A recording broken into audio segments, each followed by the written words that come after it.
Voilà près de 10 ans que le nombre de pauvres ne cesse d'augmenter en France. Selon les plus récentes statistiques, il y avait en 2010 environ 8,5 millions de personnes vivant avec moins de 950 € par mois. C'est 1 million de pauvres de plus qu'en 2002, une hausse qui s'est accélérée avec la crise, en cause bien sûr et toujours le chômage. Plus on est inscrit depuis longtemps à Pôle emploi, moins on a de chances de quitter Pôle emploi vers un emploi. On a vu que la proportion des personnes qui sont inscrites à Pôle emploi depuis 3 ans, de revenir à l'emploi, c'est 3%.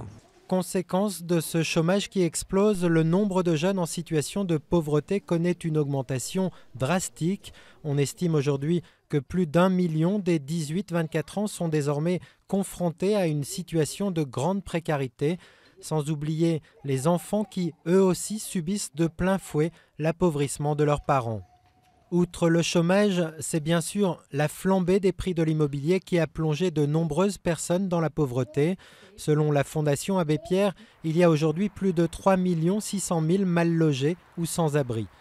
Autre explication avancée par les associations pour expliquer cette hausse continue de la pauvreté, le non-recours à certains minima sociaux, à commencer par le revenu de solidarité active. On constate que les personnes qui auraient droit, étant au travail mais avec un faible revenu, ce qu'on appelle le RSA activité, il y en a seulement 30% qui demandent à l'obtenir.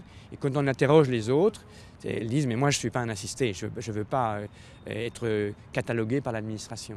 Face à cet appauvrissement croissant, certaines associations réclament un choc de solidarité à l'image du choc de compétitivité réservé aux entreprises. Malgré la contrainte budgétaire, le gouvernement sait qu'il n'a plus guère le choix d'agir. Selon un sondage CSA, près d'1 Français sur 2 se considère aujourd'hui comme pauvre ou en passe de le devenir.